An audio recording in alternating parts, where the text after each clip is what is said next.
సిక్కోలు జిల్లాలో ఆ ఎమ్మెల్యే గెలుపు ఓ సంచలనం.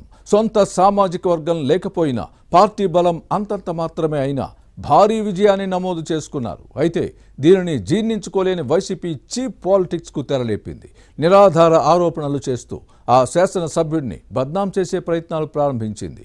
పరిశ్రమల నుంచి డబ్బు డిమాండ్ చేశారంటూ సొంత పత్రికలో కథనాలు రాయించింది. కానీ ఆ ఎమ్మెల్యే ఇచ్చిన షాక్ ట్రీట్మెంట్తో ఫ్యాన్ పార్టీ నేతల నోర్లు మూతపడ్డాయి. ఇంతకీ ఎవరా ఎమ్మెల్యే, ఏ నియోజకవర్గం, ఏ పార్టీ? వైసీపీకి ఆ శాసనసభ్యుడిచ్చిన ట్రీట్మెంట్ ఏంటి?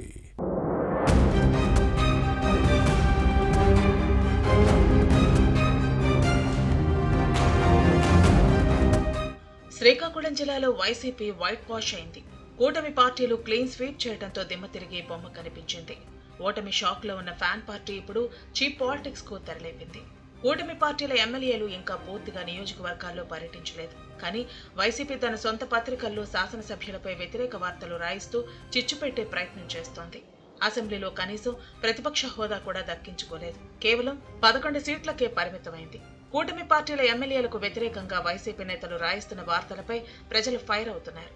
వాస్తవానికి ఏ ప్రభుత్వం పవర్లోకి వచ్చినా ఆయా నియోజకవర్గాల్లోని పరిస్థితులను సంపూర్ణంగా అవగాహన చేసుకోవడానికి కనీసం 5 నెలల సమయం పడుతుంది. బాధ్యతాయుతమైన రాజకీయ పార్టీలుగా ఓటమిని అంగీకరించి అధికార పార్టీకి కొంత సమయం ఇచ్చి విమర్శలు చేయటం ఆనవాయితీ. కానీ ఈ ఇంగిత జ్ఞానాన్ని మర్చిపోయిన వైసీపీ నేతలు ఇందుకు భిన్నంగా వ్యవహరిస్తున్నారు. సొంత పత్రికలో ఎమ్మెల్యేలపై నిరాధార ఆరోపణలు చేయించి బట్టకాల్చి ముఖం మీద పడేసే ప్రయత్నాలు చేస్తున్నారు.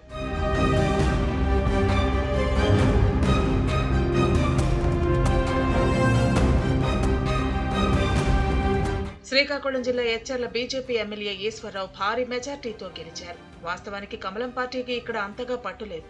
టీడీపీ, జనసేన, బీజేపీ క్యాడర్ను సమన్వయం చేసుకుని విజయం సాధించడాన్ని ఫ్యాన్ పార్టీ నేతలు తట్టుకోలేకపోతున్నారు. ఎమ్మెల్యే ఈశ్వరరావు అసెంబ్లీలో ప్రమాణ స్వీకారం చేయకముందే ఆ పార్టీ నేతలు కుట్రలకు తెరలేపారు. వాస్తవానికి ఎచ్చర్ల నియోజకవర్గం పరిధిలో పైడి భీమవరంలో పారిశ్రామిక వాడ ఉంది. ఇక్కడ కంపెనీలు ఏ ప్రభుత్వం మారినా ఎలాంటి ఇబ్బంది లేకుండానే కార్యక్రమాలు నిర్వహించుకుంటున్నాయి. వైసీపీ పాలనలో కొంత ఇబ్బందులు పడినా ఇక్కడ పరిశ్రమల యాజమాన్యాలు ప్రతికూల పరిస్థితుల్లోనూ కార్యకలాపాలను నిర్వహించారు. అయితే కమలం పార్టీ ఎమ్మెల్యే ఈశ్వరరావు కంపెనీల నుంచి భారీగా ముడుపులు డిమాండ్ చేస్తున్నారంటూ సొంత పత్రిక కథనాలు రాయిస్తున్నారు ఫ్యాన్ పార్టీ నేతలు.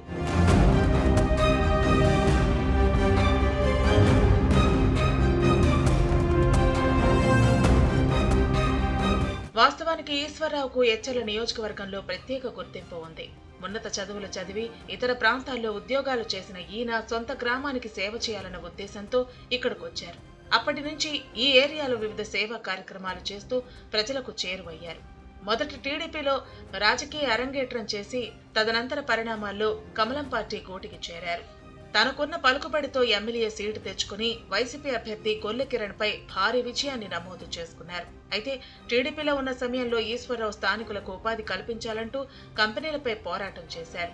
ఆమరణ నిరాహార దీక్షలు చేసి లోకల్స్ కు ఎంప్లాయ్మెంట్ ఇప్పించడంలో సక్సెస్ అయ్యారు. అలాంటి చరిత్ర ఉన్న ఈశ్వరరావు కంపెనీల నుంచి డబ్బులు డిమాండ్ చేస్తున్నారంటూ వైసీపీ సొంత పత్రికలు కథనాలు ప్రచురించడంపై స్థానికులు ఫైర్ అవుతున్నారు.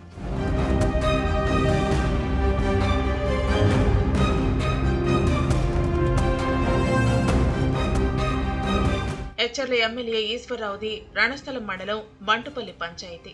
ఇక్కడ బీరు ఫ్యాక్టరీ ఉంది. కొంతకాలంగా కార్మికులు యాజమాన్యానికి మధ్య అంతర్గత విభేదాలు నడుస్తున్నాయి. వీటిపై స్థానిక ఎమ్మెల్యేగా ఇరు వర్గాలను పిలిచి శాంతియుతంగా సమస్యను పరిష్కరించే ప్రయత్నం చేశారు.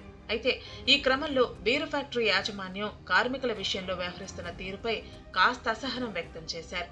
ఈ అంశాన్ని వైసీపీ తన కుటిల రాజకీయాలకు వాడుకుంది. బీరు ఫ్యాక్టరీ నడవాలంటే 150 కోట్లు కప్పం కట్టాలని ఎమ్మెల్యే డిమాండ్ చేసినట్టు సొంత పత్రికలో వార్తలు వండివార్చారు. దీంతో రంగంలోకి దిగిన ఫ్యాక్టరీ యాజమాన్యం ఎమ్మెల్యే తన నుంచి ఎలాంటి డబ్బులు డిమాండ్ చేయలేదని స్పష్టం చేసింది. అయినప్పటికీ వరుసగా తప్పుడు కథనాలు రాస్తూ ఎమ్మెల్యే ప్రతిష్టకు భంగం కలిగించే విధంగా వ్యవహరిస్తున్నారు. దీనిని సీరియస్ గా తీసుకునే ఎమ్మెల్యే ఈశ్వరరావు తనపై నిరాధార ఆరోపణలు ప్రచురించిన ఆ పత్రికపై చట్టపరమైన చర్యలకు దిగారు. సొంత నిధులతో గ్రామాల్లో సేవా కార్యక్రమాలు నిర్వహించిన ఈశ్వరరావుపై నిరాధారమైన ఆరోపణలతో వార్తలు ప్రచురించడం వైసీపీ నేతల్లోని అసహనానికి అద్దం పడుతోంది. ఎన్నికల్లో జనం తిరస్కరించిన ఫ్యాన్ పార్టీ నేతలకు బుద్ధి రాలేదని జనం మండిపడుతున్నారు.